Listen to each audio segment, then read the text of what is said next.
성도들에게 있어서 이 기도는 얼마나 중요한지 우리가 잘 압니다. 이 성도들에게 있어서 이 기도는 하나님의 뜻이 이 땅에 이루어지는데 불시로 사용하고 계시다는 거예요. 우리가 기도할 때 하나님이 일하신다, 이런 이야기를 우리가 많이 하고 있잖아요.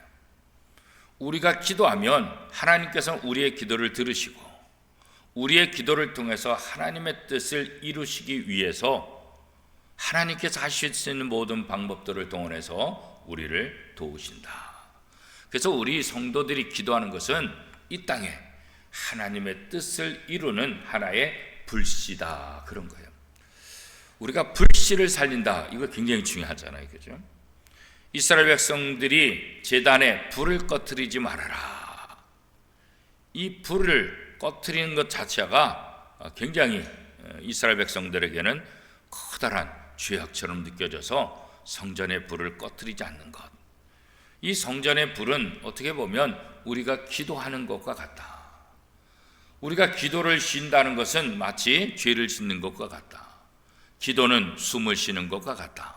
숨을 쉬지 않으면 그 사람이 죽는 것처럼 우리가 기도해야만 우리의 영혼이 산다. 그런 얘기들을 우리가 많이 하고 있지 않습니까?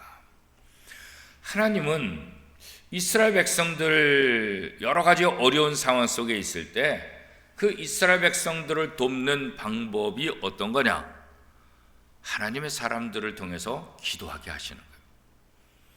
그 하나님의 사람을 통해서 기도하게 하시고 그 기도가 하나님의 사람 한 사람이 아니라 주변의 많은 사람들로 하여금 함께 기도하기를 원하는 거예요. 그래서 하나님께 기도하는 이 하나님의 사람들을 통해서 이 땅에 하나님의 뜻을 선포하고 하나님의 뜻이 이루어지기를 원하고 계신다. 그런 면에서 오늘 우리가 하나님 앞에 기도한다는 것은 굉장히 중요한 의미가 있다. 하나님의 뜻을 이 땅에 실현하는 작은 불씨가 된다는 것, 이것만 하더라도 우리의 기도가 얼마나 소중한지 우리가 다시 한번 깨달을 수 있게 될 거예요.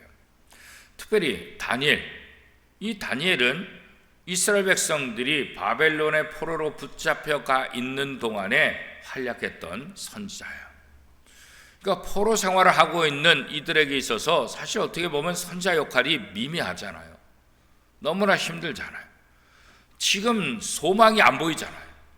언제 풀려날지 기약도 없잖아요. 우리 민족이 일제 36년 동안 이렇게 통치받을 때 기가 막혔잖아요. 우리가 해방될 것이다? 이건 상상도 못했잖아요. 그래서 일제에 협조하고 또 일제가 하라는 대로 다 했다, 이런 분들 있잖아요. 너 왜 그랬냐 그랬더니 내가 우리나라가 광복될 줄 알았냐, 우리나라는 완전히 없어지고 일본이 된다라고 생각했기 때문에 그렇게 친일적인 그런 일들을 할 수밖에 없었다, 이렇게 이제 회고하는 분들이 있죠. 그 꿈만 같은 거죠. 이스라엘 백성들이 북왕국 이스라엘이 아수르에 멸망하고 남왕국 유다가 바벨론에 의해서 포로 생활하면서 이제 우리는 다 끝났다. 우리는 다시 이스라엘을 가지 못한다. 이스라엘이라는 나라를 다시 부를 수도 없고 찾을 수도 없을 것이다. 그런 생각을 하게 되는 거죠. 다니엘과 그 주변에 있는 사람들도 역시 포로 생활을 하다 보니까 절망 속에 빠질 수밖에 없었어요. 그런데 다니엘은 비록 이방 민족의 포로로 붙잡혀 있는 신분, 포로잖아요, 그죠? 그렇지만 이 다니엘은 이 포로기 중에서도 포로 생활하면서도 하나님 앞에 기도하는 사람이죠. 하나님 앞에 기도하는 사람. 자기에게 어떤 불이익이 온다 할지라도 그거 신경 쓰지 않고 늘 하나님 앞에 기도하는 삶을 살았던 사람이 바로 이 다니엘이에요. 그래서 이 포로 중에 아무것도 못하는 것 같지만 하나님은 다니엘로 하여금 기도의 사람, 기도하게 함을 통해서 이 포로 기간 동안 하나님의 뜻이 어떻게 선포되고 어떻게 이루어질지를 알려주고 있는 것을 우리가 알게 되죠. 다니엘은 포로 생활 이 기간 중에서도 놓지 않는 것이 있었어요. 그건 뭘까요? 하나님의 말씀. 하나님의 말씀을 놓지 않았어요. 다니엘은 우리가 언제 해방될 수 있을까? 우리가 이 바벨론 포로 생활에서 언제 끝날 수 있을까? 뭐 그냥 인간적으로 상상할 수 있잖아요. 마음 같아서는 곧바로 끝났으면 좋겠잖아요. 그죠? 그러나 자기의 생각대로가 아니라 하나님께서 어떻게 말씀하셨을까? 하나님께서 어떻게 이 민족을 이끌어 가실 수 있을까? 그래서 다니엘의 장점은 뭐냐면 언제나 하나님의 말씀과 함께함을 통해서 하나님의 말씀을 근거로 해서 기도하고 행동하는 그런 사람이라는 것을 우리가 알게 되는 거죠. 그래서 다니엘은 이 고통이, 이 바벨론의 포로 생활이 도대체 언제 끝날 수 있을까? 그런 생각을 하면서 그럼 하나님의 말씀을 다시 한번 살펴보자. 하나님께서 혹시 이런 부분에 있어서 어떻게 말씀하셨는지 한번 보자. 그래서 이 다니엘이 성경을 읽기 시작합니다.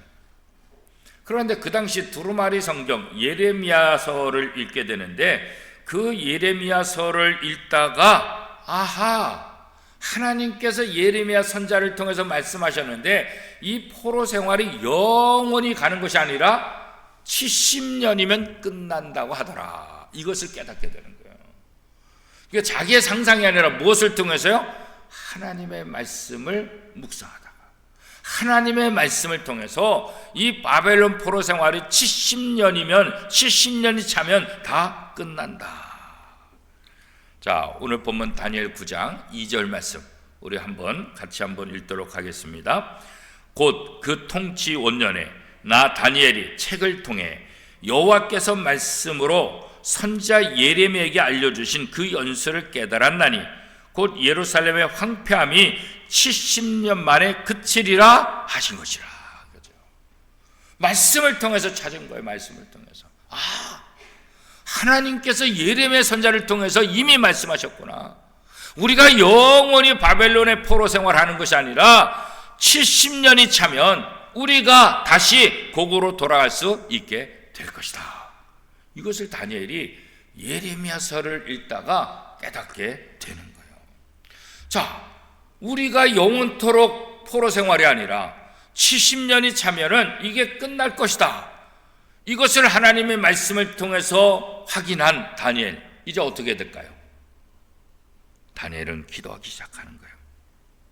이 약속의 말씀을 붙잡고 하나님 앞에 기도하는 거예요.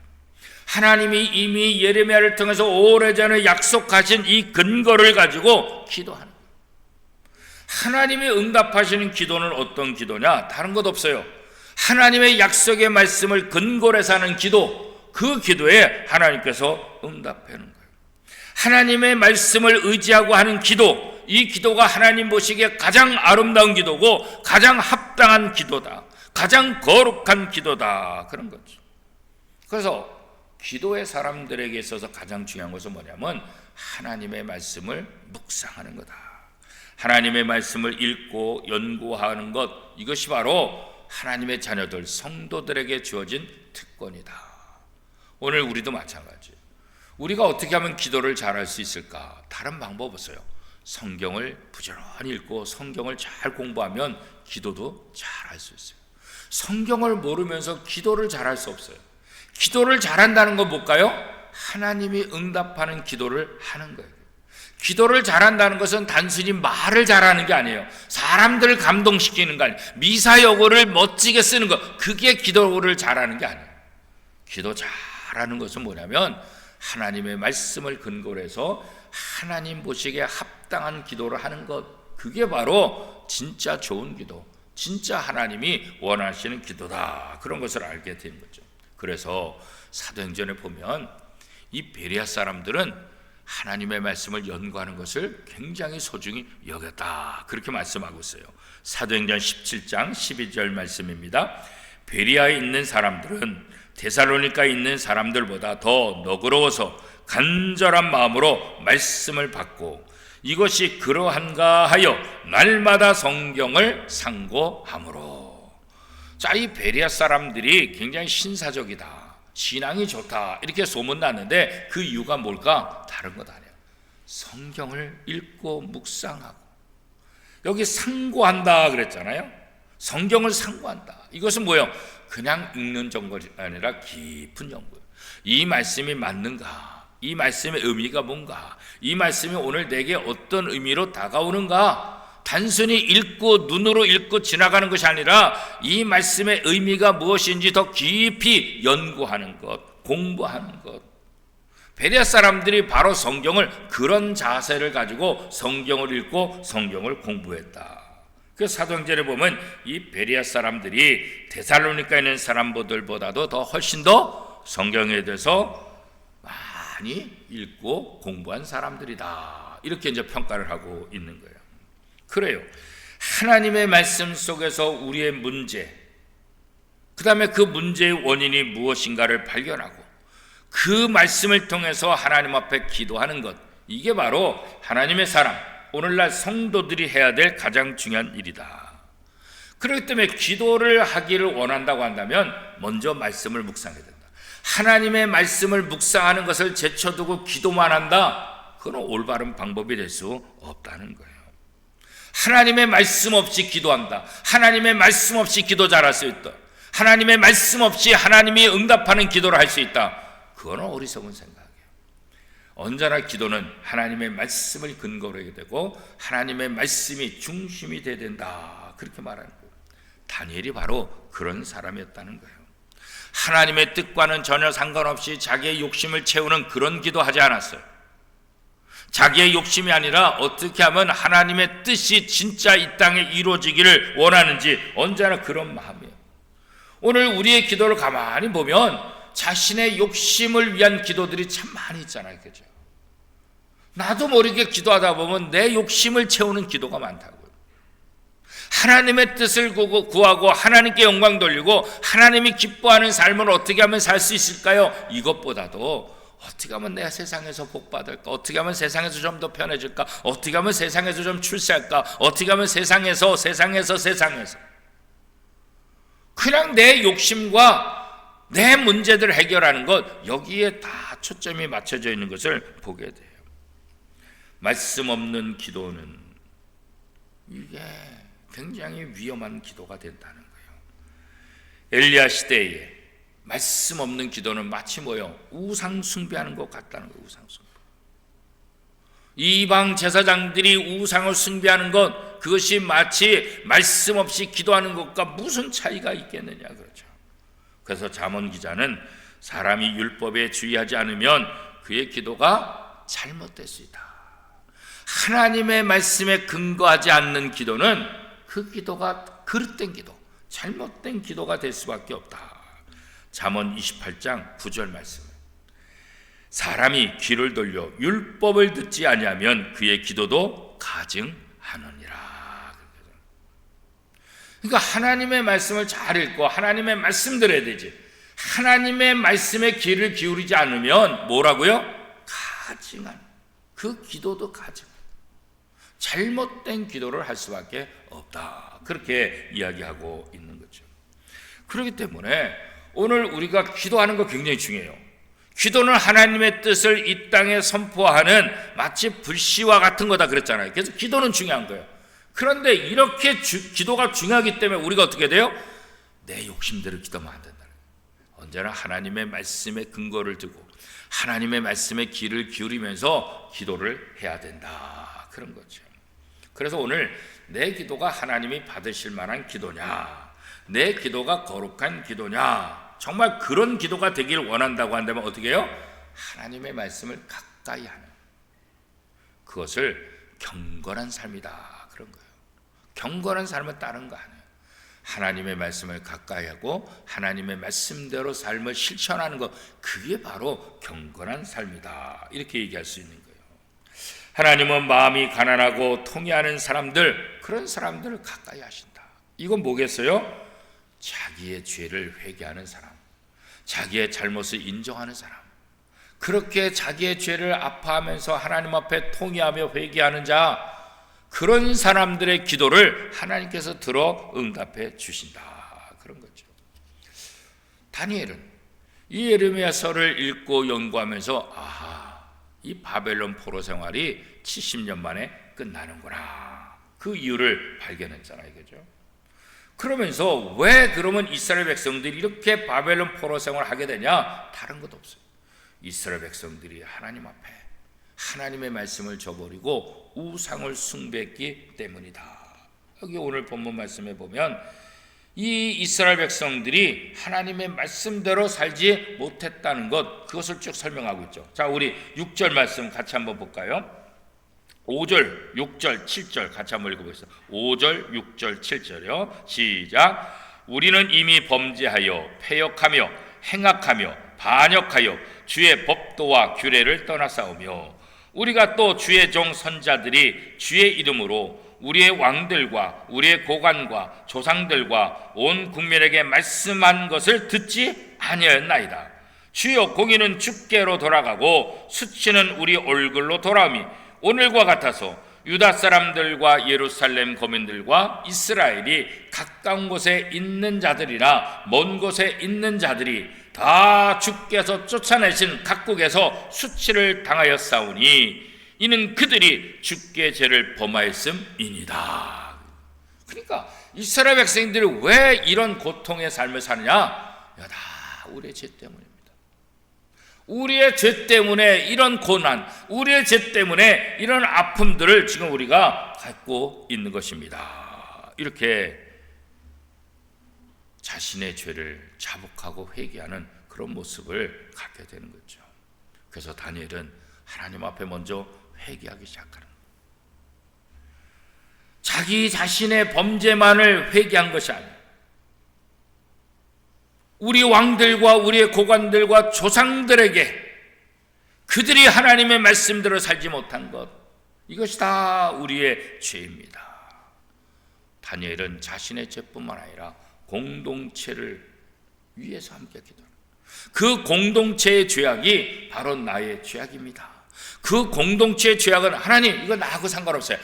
그 왕들이, 그 고관들이, 그 지도자들이, 그들이 잘못한 거예요. 하나님, 나는 잘못한 거 없어요. 이렇게 기도하지 않았어요. 그 사람들이 저지른 모든 죄가 우리 공동체의 죄입니다. 우리의 죄입니다.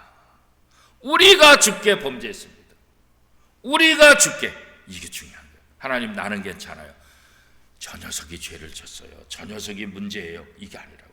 자, 11절 말씀 우리 같이 한번 읽어보겠습니다. 11절 시작. 온 이스라엘이 주의 율법을 범하고 치우쳐 가서 주의 목소리를 듣지 아니하였으므로 이 저주가 우리에게 내렸으되 곧 하나님의 종 모세의 율법에 기록된 맹세대로 되었사오니 이는 우리가 주께 범죄하였음이니이다. 왜 이런 일이 벌어졌냐? 우리가 주께 범죄했다. 남에게 핑계대지 않아요. 잘못한 사람한테 전부 다 뒤집어 씌우지 않아요. 공동체적인, 이것은 누구의 잘못이 아니라 우리 모두가, 그죠? 우리 모두의 죄악입니다. 다니엘이 이렇게 자신의 죄뿐만 아니라 공동체의 죄를 같이 고백하는 그런 모습들, 그죠? 우리는 뭐 교회에서 다른 지체들이나 또 이웃들이나 가족들, 그죠? 그들이 잘못한 거 보면 대부분 어때요? 저 사람이 문제죠. 저러니까 그렇지. 저 사람 때문에 우리가 피곤해. 저 사람 때문에 교회가 힘들어. 저 사람 때문에 우리 공동체가 힘들어. 그래서 그 잘못한 사람에게 손가락질하고 그 사람이 교회 안 나왔으면, 그 사람 때문에 우리가 이렇게 했으니까 그 사람이 좀 제발 눈에 띄지 않았으면, 그런 생각을 할 때가 참 많잖아요. 다른 사람의 아픔, 다른 사람의 죄, 다른 사람의 문제에 대해서 무관심하고 방관하고 저건 나하고 상관없어, 이렇게 생각할 때가 참 많이 있잖아요. 그죠? 그런데 이런 태도는 안 좋은 태도라는, 우리가 함께 공동체적인 연대적인 책임이 우리에게 있다는 거예요. 저 사람이 죄를 범한 것은 저 사람 한 사람의 문제가 아니라 이웃들이 함께 도우지 못한, 누군가 그를 바른 길로 인도해야 되는데 그렇지 못하니까, 그러니까 그 사람 한 사람에게 책임을 돌려서 그 사람 한 사람을 그 공동체에서, 사회에서 매장시키는 것이 아니라 이거는 우리의 죄입니다. 우리가 보듬지 못하고, 우리가 함께하지 못하고, 우리가 막지 못한 우리 공동체의 죄입니다. 그래서 우리가 기도할 때는 다른 사람의 아픔이나 다른 사람의 문제나 다른 사람의 죄에 대해서 방관하거나 무관심하면 안 된다. 그 아픔이 나의 아픔이고 그 문제가 나의 문제라고 생각하면 그럴 때 공동체다운 공동체가 될 수 있고 교회다운 교회가 될 수 있다는 거예요. 그죠? 다니엘은 지금 포로기에 붙잡혀서 포로 생활하고 있는 자기의 공동체를 위해서 함께 아파. 사실 다니엘은 혼자서 잘 살 수 있었어요. 인정받으면 잘 살 수 있어요. 그죠? 그런데 자기가 속한 공동체 운명과 함께 동일시하는 거예요. 다른 사람들의 죄악을 함께 아파하고 함께 그 문제를 해결하는 거예요. 함께 기도하는 거예요. 그죠? 그 어려움에 동참하는 거예요. 그죠? 이게 바로 하나님이 오늘 우리에게 원하시는 거예요. 하나님이 원하시는 사람은 다른 사람의 문제를 그 사람한테만 남기는 것이 아니라 이것이 우리의 죄입니다. 공동체성을 가지고 함께 회개하고 함께 아파하고 함께 문제를 해결해 나가는 것, 그게 바로 참된 하나님의 사람의 모습이다. 이런 마음으로 우리가 함께 기도하고 이런 마음으로 우리가 함께 짐을 져준다고 한다면 우리의 공동체는 정말 새로운 공동체다. 정말 아름다운 공동체다. 정말 하나님이 원하시는 그런 공동체가 될 수 있게 되는, 그리고 연합, 하나됨의 기쁨을 우리가 누릴 수 있게 된다는 거죠. 그래서 하나님이 받으시는 기도는 뭐냐? 하나님의 뜻, 하나님의 말씀에 근거한 기도가 하나님이 받으시는 기도다. 그것이야말로 진짜 거룩한 기도고, 그것이야말로 잘하는 기도고, 그것이야말로 하나님께서 원하시는 합당한 기도다. 이렇게 얘기할 수 있는 거예요. 성경을 통해서 하나님의 뜻을 발견하고 그 뜻대로 살지 못했던 자신의 죄를 회개하고 하나님 앞에 나가는 것, 이것이 바로 참된 성도의 모습이다. 그런 거죠. 그럴 때 우리는 하나님의 사랑을, 하나님의 은혜를 경험하게 될 수 있다는 거예요. 성도들이 말씀을 가까이 하면 가까이 할수록 기도하게 하는 거예요. 왜요? 말씀을 아는데 기도 안 할 수가 없잖아요. 말씀을 모르니까 기도 안 하는 거지, 말씀을 알면 기도하지 않을 수가 없어요. 그래서 말씀을 잘 아는 사람은 기도하는 거고, 기도하기를 원하는 사람은 언제나 말씀을 근거로 해야 된다. 그렇게 성경은 우리에게 이야기하고 있는 거예요. 사랑하는 원미동교회 성도 여러분, 그래서 우리는 늘 말씀을 가까이 해야 돼요. 설교도 잘 들어야 되지만 개인적으로 매일매일 하나님의 말씀을 묵상하는 거예요. 하나님의 말씀을 자꾸 묵상하고 내 삶 속에 어떻게 적용할까 늘 고민해야 되는 거예요. 하나님의 말씀은 우리를 기도의 세계로 인도해 주는 거예요. 그래서 이 말씀을 읽다 보면 우리로 하여금 하나님 앞에 나가 무릎 꿇고 기도하게 만드는 거예요. 기도할 때 내가 얼마나 죄인지 아는 거예요. 내가 얼마나 악한 건지 아는 거예요. 내가 얼마나 부족한지 아는 거예요. 그리고 내가 속한 공동체가 얼마나 소중한지 아는 거예요. 내가 속한 교회가 얼마나 소중한지 아는 거예요. 내가 속한 나라와 민족이 얼마나 소중한지 아는 거예요. 그래서 내가 속한 공동체, 교회, 나라와 민족을 위해서 기도하는 거예요. 성경에 보면 하나님의 사람들은 그 공동체를 무시하는 사람이 없어요. 언제나 그 공동체를 사랑해. 그 공동체를 버리지 않아요. 그 공동체를 위해서 자신이 희생하는 거예요. 그게 하나님의 사람의 모습이에요. 그죠? 자기의 욕심이 사적인 영역을 뛰어넘어서 공동체를 위해서 기도하는 거예요. 그게 바로 참된 성도의 모습이다. 그런 기도가 하나님이 원하시는 기도고 하나님이 받으시는 합당한 기도다. 그러므로 우리는 어떻게 기도해야 돼요? 언제나 하나님의 뜻에 근거를 두고 하나님의 말씀을 붙잡고 기도하는 것, 이게 바로 하나님의 응답하시는 기도다. 여러분, 우리가 지난 7월 8월 동안 요한복음 쓰기도 열심히 했어요. 그죠?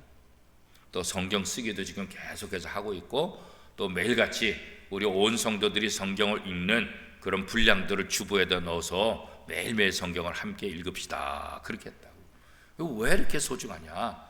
그 말씀을 우리가 잘 알아야만 하나님 앞에 온전히 기도할 수 있기 때문에 그렇습니다. 오늘 금요일 기도에 나오신 여러분들 더욱더 말씀을 사모하면서 그 말씀을 통해서 여러분의 기도가 하나님께 합당한 기도, 하나님께 응답받는 그런 기도를 함으로 기도가 우리에게 기쁨이 되고, 기도가 우리의 능력이 되고, 기도가 이 땅에서 하나님의 뜻을 실현하는 불씨가 된다는 사실을 기억하며 날마다 다니엘처럼 하나님의 말씀을 붙잡고 기도하는 저와 여러분의 삶이 될 수 있기를 축복합니다.